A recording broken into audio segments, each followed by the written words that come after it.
Hello বন্ধুরা, welcome my channel. কেমন আছে সবাই? আশা করছি সবাই খুব ভালো আছো, আমিও খুব ভালো আছি। আর দেখো, এখন বাজে সকাল প্রায় 8টা, আর এখন থেকেই তোমাদের সঙ্গে নিয়ে আমি আমার আজকের ব্লগটা শুরু করছি। আশা করছি আজকের ব্লগটা তোমাদের খুব ভালো লাগবে। ভালো লাগলে অবশ্যই এটা লাইক করে দেবে, আর প্লিজ কমেন্ট করে জানাবে কেমন হয়েছে। আর যারা এখনও চ্যানেলটা সাবস্ক্রাইব করোনি, প্লিজ সাবস্ক্রাইব করে আমার পাশে থাকবে। তো এখানে দেখো, সকালবেলা আমি রান্না থেকে আজকের ব্লগটা শুরু করছি। তো এখানে আমি কিছু মূলো ভাজি করে নিয়েছি, কারণ মূলো দিয়ে আজকে মাছের ঝোল করব, আবার মূলো দিয়ে আলু শুটকি দিয়ে রান্না করব। আজকে দুটো তরকারি করব, বেশি তরকারি করব না, কারণ বেশি বেশি তরকারি রান্না করি আর খাওয়ার সময় সব তরকারি সবাই খায়ও না, অনেক তরকারি থাকে। তাই আজকে ভাবলাম যে এত আইটেম করব না, জাস্ট দুটো তরকারি রান্না করব। তো এদিকে তো মূলো ভাজার সাথে মাছটাকেও নামিয়ে রেখেছি, আর এদিকে দেখো শুটকি করার জন্য একটু পেঁয়াজ দিয়ে দিলাম আর কয়েকটা আতপ শুটকি দিয়ে দিয়েছি। তো আতপ শুটকিগুলি ট্যাংরা শুটকি ছিল, তো এই ট্যাংরা শুটকি দিয়েছি। আর এখানে দেখো কাঁচা লঙ্কা আর পেঁয়াজ রসুন বাটা দিয়ে দিলাম। তো তার মধ্যে দিয়ে দেবো একটু হলুদ গুঁড়ো, দিয়ে ভালো করে নাড়াচাড়া করে নেব। তার মধ্যে মূলোগুলি দিয়ে দেবো। তো মূলোটা আমাদের ক্ষেতের মূলো, এই ফার্স্ট টাইম আজকে এনে রান্নাটা করেছি। মূলো অন্যদিন যা রান্না করতাম বাজারের কিনা, তো আজকে আমাদের ক্ষেত থেকে সেটা তুলে আনা হয়েছিল। মূলোটা কিন্তু খুব এতটা নরম ছিল কি বলবো, একদম আমি একদম ঝোল দেবো না, ঝোল না দিয়ে এত সুন্দরভাবে সিদ্ধ হয়ে যায় কি বলবো। একটু লবণটা দেবো, দেখো লবণ দেওয়ার সাথে সাথে একদম ঝোল ছেড়ে দেবে, কীরকমভাবে দেখবে ঝোল ছাড়বে। দেখে তোমাদের একটু দেখিয়ে দিই, দেখো কীরকমভাবে ঝুল ছেড়ে দিয়েছে। তো এখন তার কারণে আমি আর এটার মধ্যে জল টল দেবো না, ডাইরেক্ট একটু ঢেকে দেবো। তো দেখো আমি ঢাকনাটা দিয়ে একদম আস্তে আস্তে জাল দিয়েছি। তো এরকমভাবে 10 মিনিটের মতো জাল করার পর দেখো মূলোটা কি সুন্দর সিদ্ধ হয়ে গেছে। তো তার মধ্যে আমি ধনেপাতা দিয়ে নামিয়ে নেব। একদম সহজ পদ্ধতিতে শুটকি রান্না করো, আমি এরকমই রান্না করি, একদম সহজ পদ্ধতি, এত ভেজাভেজির কাজ নেই ও বাবা। তো এখন দেখো মূলো শুটকি নামিয়ে নেব। তো মূলো শুটকি নামানো হয়ে গেছে। আর এদিকে দেখো কড়াইতে আমি অল্প পরিমাণ তেল দিয়ে দিয়েছি মাছের ঝোলটা ফোড়ন দেওয়ার জন্য। আর তেলটা আমি একটু কমই দিই, আমি বেশি তেল খাই না, কারণ এত তেল খেলে কি হয়, পেটের অনেক সমস্যা হয়, আর তেল খাওয়া এমনিতেও ভালো না।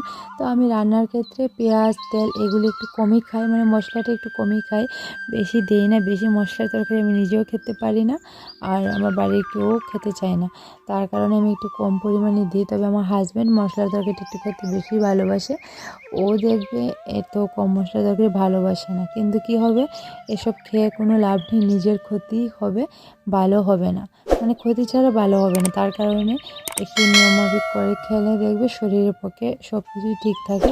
তার কারণে আমি তেলটা একটু কমই খাই, শুধু তেল না মশলাটাও। তো এখানে আমি দেখো তেলের মধ্যে পেঁয়াজ দিয়ে একটু লাল করে ভেজে নিয়েছিলাম, আর তার মধ্যে শুকনো লঙ্কা, কাঁচা লঙ্কা, আদা, পেঁয়াজ কুচি একটু বেটে দিয়েছি। আর এখন মূলোগুলি দিয়ে একটু ভালো করে মশলাটাকে কষিয়ে নিয়েছিলাম, আর এখন মূলোগুলি দিয়ে একটু ভালো করে ভেজে নেব, নিয়ে তার মধ্যে ঝোল দিয়ে দেবো। তো ঝোলটা আমি তেমন বেশি দেবো না, মোটামুটি একটাভাবে দেবো, সিদ্ধ হয়ে যেমন একটু ঘন ঘন থাকে। তো দেখো এখন তার মধ্যে একটু লবণ দিয়ে দিয়েছি। তো এখন ঝোলটা বলক আসার অপেক্ষায়। তো দেখো ঝোলটা খুব সুন্দর কিন্তু বলক এসে গেছে, আর মূলোগুলি একদম তো সিদ্ধ হয়ে গেছে। তো এখন তার মধ্যে মাছগুলি দিয়ে দেবো। আর মাছগুলি আজকেই রেখেছি, আজকে মাছ দাদা এসেছিলো পরে মাছগুলি রাখা হয়েছে।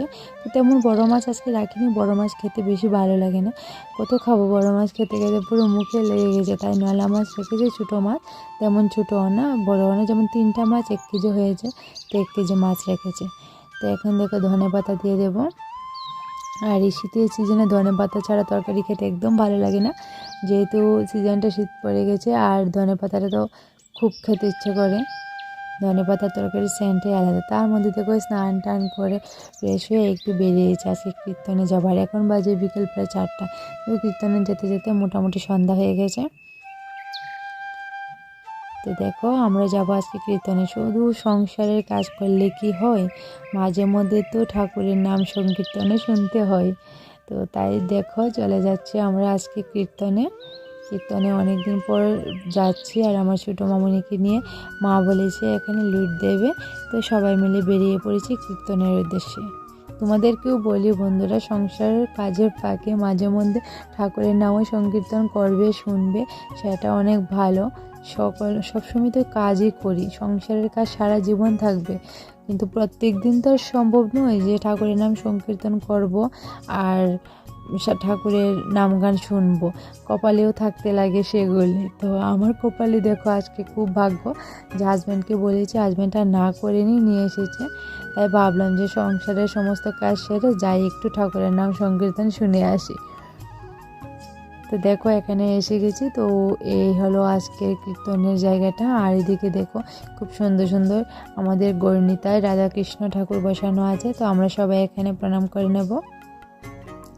আর মা এখানে মামুনিকে নিয়ে বসেছে, ধূপকাঠি মোমবাতি একটু জ্বালাবে, যেহেতু ঠাকুরের কাছে এসেছে এগুলি জ্বালাতে হবে। তো এখানে মা দেখো ধূপকাঠি মোমবাতি জ্বালাবে। আর আমার বড় মামুনি এখনও আসেনি, ওর পাপার সাথে গেছে কিছু মানে তিল্লায় বাতাসা এগুলি আনতে হবে, যেহেতু লুট দেবে না, তো এগুলি নিয়ে আসতে গেছে, তো ও এখন আসেনি। তো এখানে আমরা সবাই ভক্তি টক্তি করে নিয়েছি। তার মধ্যে এখানে আমাদের গুসাই বাবা, তো উনি সবাইকে চরণামৃত দিয়েছে। তো সবাই মিলে এখানে চরণামৃত খেয়েছে। আর আমার মামুনিও এসে গেছে ওর বাবাকে নিয়ে, মানে তিলাই আর বাতাসা নিয়ে এসেছে লুট দেওয়ার জন্য। তো এখন ওরা দেখো আসরে উঠে গেছে লুট দেওয়ার জন্য।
তো দেখো লুট দেওয়া তো শেষ হয়ে গেছে আর ওরাও নেমে এসেছে। তো আমি ভাবলাম যে মানে মা জেঠিমণি ওরা বসেছে আমাদের সাথে, জেঠিমণি গিয়েছিলো আর একটা পিসিমণিও গিয়েছিলো। তো ওরা এখানে একটু বসে কীর্তন শুনবে। তো আমিও বলেছি তোমরা কীর্তন শুনো, আমি একটু দেখে আসি যে কী কী বসেছে কেনার মতো। তো তার জন্য মোবাইলটা নিয়ে বেরিয়ে গেলাম। তো ভাবলাম শুধু শুধু খালি পায়ে এরকম হেঁটে হেঁটে না দেখার থেকে একটু ভিডিওটা করে রাখি, বন্ধুদের সাথে তো শেয়ার করতে হবে না আমি কোথায় গিয়েছি। তো তার জন্য ভিডিওটা করার জন্য দেখো মোবাইলটা নিয়ে বেরিয়ে এসেছি আর এরকমভাবে ভিডিও করতে লেগেছি। তো যাই হোক, এসব করে একটু খাওয়া দাওয়া করবো, তারপর বাড়ি চলে যাব। তো আজকের ব্লগটা বন্ধুরা আর বড় করছি না, এখানে শেষ করছি। দেখে অবশ্যই বলবে কেমন হয়েছে, ভালো লাগলে একটা লাইক করে দেবে। যারা এখনও সাবস্ক্রাইব করেনি প্লিজ সাবস্ক্রাইব করে আমার পাশে থাকবে। তো আজকের জন্য টাটা, বাই বাই, টাটা।